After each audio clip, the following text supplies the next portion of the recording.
kindest greetings to you once more, my friend Gerald. I hope you're doing splendiferocious today. Anyway, I had a question. So my family has been reading the Bible. I like to read the Bible. My grandkiddos, as you know, we watch these all the time together. They think they're funny, and I just love them. And we were reading the Ten Commandments, and we weren't really sure whether these are for us today now as Christians or not. Could you help solve this puzzle for me, Gerald? Thank you so much. Goodbye. Grandpa Lemuel, I always appreciate your questions and this question was a great question about whether or not we still have to follow the Ten Commandments. Have you thought much about the Ten Commandments at all, Gerald? I have. We don't know what to do with these on my planet because our week has 58 days. Okay, so it must be hard to honor the Sabbath, right? Then. Well, that would be like one Sabbath every 2 months. Yeah. Don't make me do the math. Yeah, it would be weird. Either that or you have to have 9 Sabbaths a week, you know? It would be really weird, yeah. So sometimes it's hard for us to understand even some commandments in the Bible and our different culture as well, guys. And so I want to talk today about introducing kind of the Ten Commandments and how Jesus relates to those today, guys.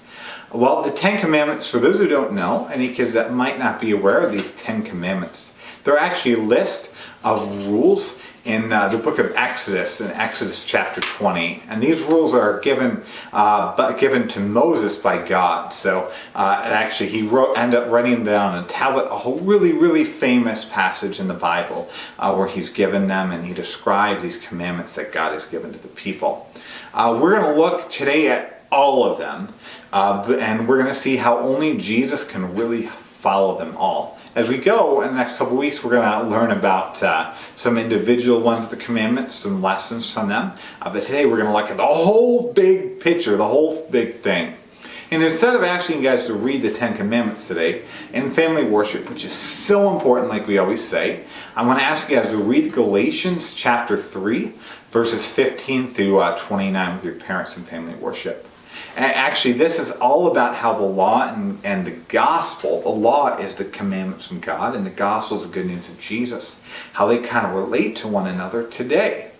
Gerald, any thoughts on the purpose of the law, God's law? Well, the law, which includes the Ten Commandments, mainly shows us our sins. Yeah, absolutely. Yeah, I mean, when I read the law, sometimes I get kind of depressed. Like, man, I mess up all the time, right? Yeah, we all do. Absolutely. It kind of relates to our lesson from last week as well, by the way, and I encourage you guys to watch that. So, the Ten Commandments really aren't a special law. I want to say some people kind of act like the Ten Commandments are the best, the greatest laws, and the Ten Commandments are the laws for all time. That they're not separate from the rest of the laws in the Bible, but they do contain 10 important things. So, even though they aren't like a more special law than the rest of the Old Testament law, the rest of the law that Moses gave, they still have some really important things that we can see our own sin and see our need for Jesus through. But only Jesus can obey these 10 commandments perfectly. If we try to live and obey all these 10 commandments and get into heaven through these 10 commandments and all the commandments, we would fail. We fall into some of these. We lie sometimes. That's one of those. We sometimes don't obey the Sabbath. Sometimes it's hard to on our planets. But Jesus is the only one who did it, and he did it absolutely perfectly. And God does ask us to obey the law, actually, which is interesting. He asks us to obey all of the law, but we're to obey it perfectly. Unless we obey it perfectly, we can't get into heaven through good works, guys. That's why we need Jesus. Jesus takes a spot for us. Exactly. Yeah. You know, Gerald, do you bowl much, by the way? No, I don't. When I was at a different church, we used to talk about the Ten Commandments by what we would do is we would have 10 pins, like bowling pins set up with all the names of the commandments. Ah. And then we would have all the kids get blindfolded and they try to bowl down those 10 commandments. Do you think they get it? No, I don't think so. Sin. And what's cool is that we would have somebody would represent Jesus and he would knock down those pins for the people, right? Ah, very And that's nice. what Jesus does for us. He knocks down the pins of the 10 Commandments. And all of the law is mainly for these two purposes. It's for showing our sins and showing us we need Jesus. But the law is also to tell us to do what to do today, even though that is way less important. The law does help us and show us how we're to live in some ways.